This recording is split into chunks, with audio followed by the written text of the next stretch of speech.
स्वागत है आज की क्लास में आपका। आज की क्लास में अपन पढ़ेंगे वेस्टर्न पॉलिटिकल थॉट के एक महत्वपूर्ण विचारक जॉन लॉक का सामाजिक समझौते का सिद्धांत। जॉन लॉक एक ब्रिटिश विचारक था जिसका जन्म 1632 में हुआ और मृत्यु है 1704 में है वो हुई। जॉन लॉक का जन्म उन परिस्थितियों में हुआ जब ब्रिटेन में लोकतंत्र की स्थापना को लेकर गृहयुद्ध की स्थिति है वो उत्पन्न थी और जॉन लॉक स्वयं भी लोकतंत्र की स्थापना यानी जो संसद की ओर लड़ने वाले सेना का वह समर्थक है वो था। और जॉन लॉक के जीवन काल में ही 1688 में ब्रिटेन में जो है वो प्रसिद्ध गौरवपूर्ण और अर्थहीन क्रांति है वो हुई। तो इन परिस्थितियों ने लोकतंत्र इसको जॉन लॉक को जो है वो उदारवाद का समर्थक है वो बना दिया और इसके जो विचार हैं वो एकदम उदारवादी है वो हो गए। कुछ लोग जो हैं जॉन लॉक को ही उदारवाद का जनक भी है वो मानते हैं। जॉन लॉक के द्वारा लिखी गई जो किताबें हैं, वैसे तो जॉन लॉक ने 30 के लगभग पुस्तकें लिखी हैं, लेकिन राजनीतिक चिंतन पर उसने जो किताबें लिखी हैं उसमें महत्वपूर्ण जो किताब सबसे जो महत्वपूर्ण किताब है जिसको वो है टू ट्रीटीज ऑन गवर्नमेंट यानी शासन पर 2 निबंध। एक किताब है उनकी जो है फर्स्ट लेटर ऑन टॉलरेशन, एक किताब है सेकेंड लेटर ऑन टॉलरेशन। ये उनकी राजनीतिक चिंतन पर लिखी हुई मुख्य पुस्तकें हैं। टू ट्रीटीज ऑन गवर्नमेंट में उन्होंने निरंकुश सत्ता का प्रबल विरोध है वो किया और उन्होंने कहा कि यदि शासक और सत्ता यदि निरंकुश है, जन भावनाओं की उपेक्षा करती है, तो लोगों को ऐसी सत्ता को उखाड़ फेंकने का अधिकार है। ऐसे सरकार या शासक के विरुद्ध क्रांति लोग कर सकते हैं। तो चूंकि लोक ने निरंकुश सत्ताओं के विरुद्ध क्रांति के अधिकार का प्रबल समर्थन किया है, इसी कारण कुछ लोग जो है जॉन लॉक को क्रांतियों का दार्शनिक भी है वो कहते हैं। अब अपन जॉन लॉक के सबसे महत्वपूर्ण सिद्धांत या विचार है वो है उसका सामाजिक समझौते का सिद्धांत। तो जॉन लॉक को भी एक संविधावादी विचारक माना जाता है और संविधावादी विचारक लोग को इसलिए मानते हैं क्योंकि जॉन लॉक ने भी ये सिद्ध किया है कि राज्य की जो उत्पत्ति है वो सामाजिक समझौते के द्वारा हुई है। यानी लॉक के अनुसार राज्य कोई प्राकृतिक नहीं बल्कि एक मानव निर्मित संस्था है जिसे लोगों ने जो है अपनी सुविधा के लिए आपस में सामाजिक स्तर पर एक समझौता कर है और राज्य की स्थापना है वो की है। तो आइए हम शुरू करते हैं जॉन लॉक का सामाजिक समझौते का सिद्धांत। तो जिस तरह से हॉब्स ने सामाजिक समझौते का सिद्धांत का प्रतिपादन किया है, उसी तरह से लॉक ने भी अपने सामाजिक समझौते का सिद्धांत का प्रतिपादन किया है। लेकिन दोनों के विचारों में जमीन आसमान का अंतर है, लेकिन सिद्धांत को प्रतिपादित करने का तरीका एक सही है। हॉब्स ने जिस प्रकार सबसे पहले मानव स्वभाव की व्याख्या की, फिर प्राकृतिक अवस्था बताई, फिर समझौते के कारण बताए, समझौते का स्वरूप बताया और उसके बाद जो है राज्य का स्वरूप बताया, उसी प्रकार जॉन लॉक ने भी उसी तरीके से अपने सामाजिक समझौते के सिद्धांत का प्रतिपादन किया है। और जॉन लॉक ने भी अपने सामाजिक समझौते के सिद्धांत में सर्वप्रथम मानव स्वभाव की व्याख्या है वो की है। आपको याद होगा कि हॉब्स ने जो मानव स्वभाव की व्याख्या की थी उसमें उसने कहा था कि मनुष्य जो है वो मूल रूप में एक असामाजिक प्राणी है, घोर स्वार्थी, झगड़ालू और हिंसक है। यानी हॉब्स ने मनुष्य को मूल रूप में एक बुरा प्राणी है वो माना है। उसके विपरीत जॉन लॉक ने जो है वो मनुष्य को असामाजिक नहीं बल्कि एक सामाजिक प्राणी माना है और लॉक ने कहा है कि मनुष्य जो है वो अपने स्वभाव से जो है वो बुरा प्राणी नहीं बल्कि वह अपने स्वभाव से एक अच्छा प्राणी है। वह अविवेकी नहीं बल्कि विवेकशील है, झगड़ालू नहीं बल्कि वह शांतिप्रिय है, वह स्वार्थ नहीं बल्कि परोपकारी है, प्रेम, दया, सहयोग, सहिष्णुता, ये सभी मानव के मौलिक गुण हैं। तो इस प्रकार जॉन लॉक ने हॉब्स के विपरीत ये बताया कि मनुष्य कोई असामाजिक और बुरा प्राणी नहीं बल्कि मनुष्य एक सामाजिक और एक अच्छा प्राणी है। दया, प्रेम, सहिष्णुता जैसे उदार जो गुण हैं उसके चरित्र में वो देखने को मिलते हैं। अब दूसरा है प्राकृतिक अवस्था। जैसा कि हॉब्स ने भी अपने सामाजिक समझौते के सिद्धांत में मानव स्वभाव के बाद प्राकृतिक अवस्था की व्याख्या की, उसी प्रकार जॉन लॉक ने भी प्राकृतिक अवस्था की व्याख्या की है। और प्राकृतिक अवस्था क्या है? प्राकृतिक अवस्था है राज्य की स्थापना के पूर्व की अवस्था, यानी मनुष्य राज्य की स्थापना से पहले जिस अवस्था में रहता था उसे ही इन संविदावादी विचारकों ने प्राकृतिक अवस्था का नाम दिया है। होब्स ने कहा था कि प्राकृतिक अवस्था घोर अराजकता की अवस्था थी, जिसमें कोई भी सुरक्षित नहीं था, किसी भी व्यक्ति का जीवन कभी भी समाप्त हो सकता था।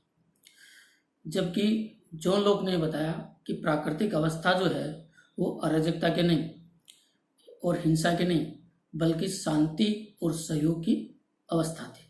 इस प्राकृतिक अवस्था में कोई किसी का दुश्मन नहीं था, सभी लोग शांति पूर्वक अपना जीवन व्यतीत है वो करते थे, किसी की जान को कोई खतरा इस अवस्था में नहीं था।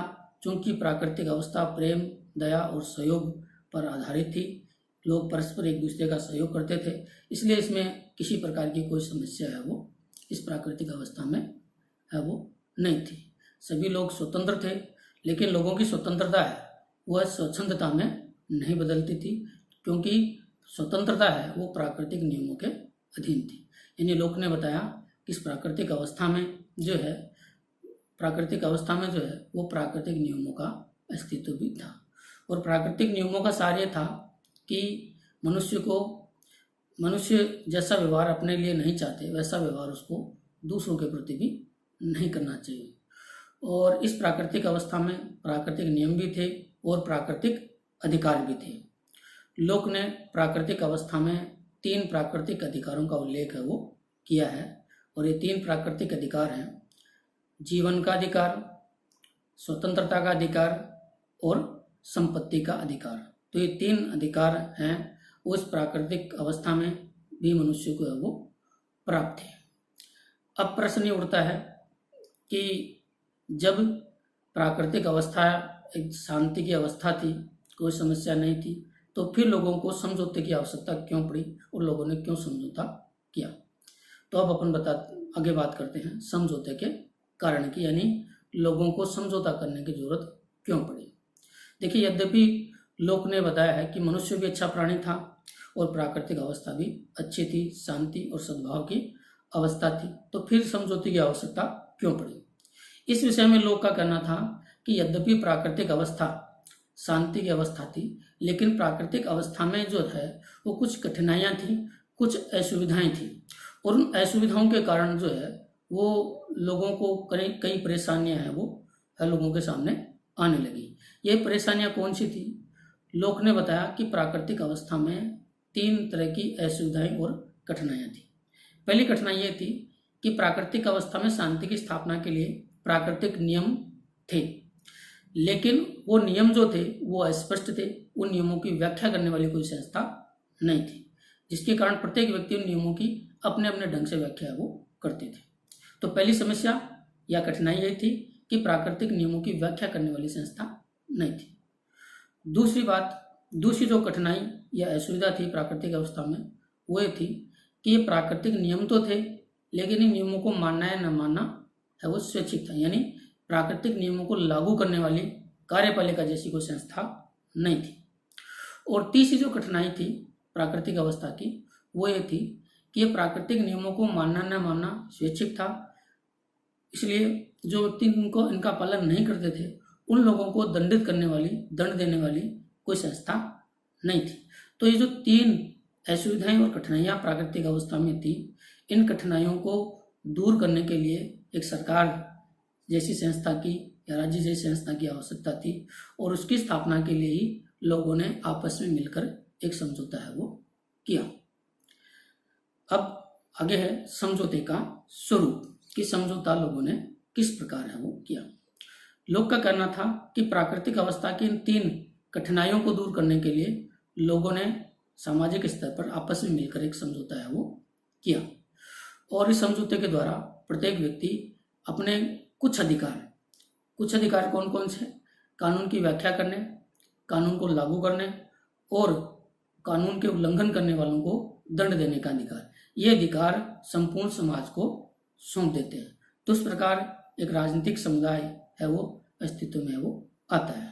होब्स और लोक के समझौते में एक बड़ा अंतर ही है कि होब्स के समझौते में व्यक्ति अपने अधिकार अपने समस्त अधिकार किसी समाज को नहीं बल्कि एक व्यक्ति विशेष को सौंपते हैं, जबकि लोग के समझौते में व्यक्ति समस्त अधिकार नहीं बल्कि कुछ अधिकार जो है वो किसी व्यक्ति विशेष को नहीं बल्कि संपूर्ण समाज को है वो सौंपते हैं। इस प्रकार व्यक्तियों के जो 3 अधिकार हैं वो व्यक्तियों के 3 अधिकार हैं वो व्यक्ति से निकलकर संपूर्ण समाज के पास आ जाते हैं और लोगों का ये समाज है वो एक राजनीतिक समुदाय के रूप में है वो उत्पन्न है वो हो जाता है। अब आगे है राज्य का स्वरूप, यानी समझौते के बाद उत्पन्न राज्य का स्वरूप कैसा है। होब्स का कहना था कि समझौते से उत्पन्न राज्य है वो एक सीमित राज्य है, वो एक मर्यादित राज्य है। उसके सीमित होने के कई कारण हैं। पहला कारण यह है कि समझौते के द्वारा राज्य को सीमित अधिकार या शक्तियां ही प्राप्त है वो हुई। इस समझौते के द्वारा लोगों ने केवल 3 अधिकार राज्य को दिए हैं, 3 अधिकार या कार्य, जैसे कानून की व्याख्या करने, कानून को लागू करने और उसका उल्लंघन करने वालों को दंड देने के सीमित अधिकार ही प्राप्त है वो इस राज्य को हुए, इसलिए भी ये सीमित है। और दूसरा ये है उसके सीमित होने का कारण कि समझौता होने के बावजूद भी लोगों के पास प्राकृतिक अधिकार सुरक्षित हैं और ये प्राकृतिक अधिकार हैं ये राज्य को नियंत्रित है वो करते हैं। जीवन, स्वतंत्रता और संपत्ति का अधिकार समझौता होने के बाद भी व्यक्ति को प्राप्त है वो होते हैं। और इस राज्य के जो सीमित होने का जो अगला जो बड़ा कारण है वो ये है कि ये राज्य जन सहमति पर आधारित है और इस राज्य को जो है जन भावनाओं के अनुसार ही कार्य करना है। और यदि ये राज्य या शासक जन भावनाओं के अनुसार कार्य नहीं करता है तो लोगों को शासक का विरोध करने का अधिकार है, शासक को हटाने का अधिकार है, शासक के विरुद्ध जो विद्रोह और क्रांति करने का अधिकार है। इस कारण भी ये राज्य है वो सीमित है और मर्यादित है। तो ये है होब्स का सामाजिक समझौते का सिद्धांत। इस सिद्धांत की जो मुख्य मुख्य बातें हैं एक बार मैं पुनः आपको बता देता हूँ कि इस सामाजिक समझौते के सिद्धांत में के द्वारा जो है ये बताया गया है कि राज्य एक जो प्राकृतिक नहीं बल्कि एक कृत्रिम संस्था है, मानवीकृत है, जिसे मनुष्य ने जो अपनी सुविधा के लिए वो बनाया है। दूसरी जो महत्वपूर्ण बात है इस समझौते की वो ये है कि जैसे होब्स ने कहा था कि सामाजिक समझौते में व्यक्ति अपने संपूर्ण अधिकारों का त्याग वो करता है, जबकि लोग के समझौते में व्यक्ति अपने संपूर्ण नहीं बल्कि सीमित अधिकारों का त्याग ही करता है। होब्स के समझौते में व्यक्ति जो है वो अपने अधिकार एक व्यक्ति विशेष के पक्ष में त्यागता है, जबकि लोग के समझौते में व्यक्ति अपने अधिकार व्यक्ति विशेष को नहीं बल्कि संपूर्ण समाज को वो सौंपता है। होब्स का शासक या सत्ता वो पूरी तरह से निरंकुश और अमर्यादित है, जबकि लोग की सत्ता है वो पूरी तरह से सीमित और मर्यादित है। होब्स का जो शासक है वो समझौते का पक्ष नहीं है, इसलिए वो किसी शर्त से जुड़ा हुआ नहीं है, जबकि लोग का जो शासक है वो समझौते की शर्तों से जुड़ा हुआ है, इसलिए वो समझौते की शर्तों को मानने के लिए बाध्य है, इसलिए वह निरंकुश नहीं। तो ये था होब्स का सामाजिक समझौते का सिद्धांत।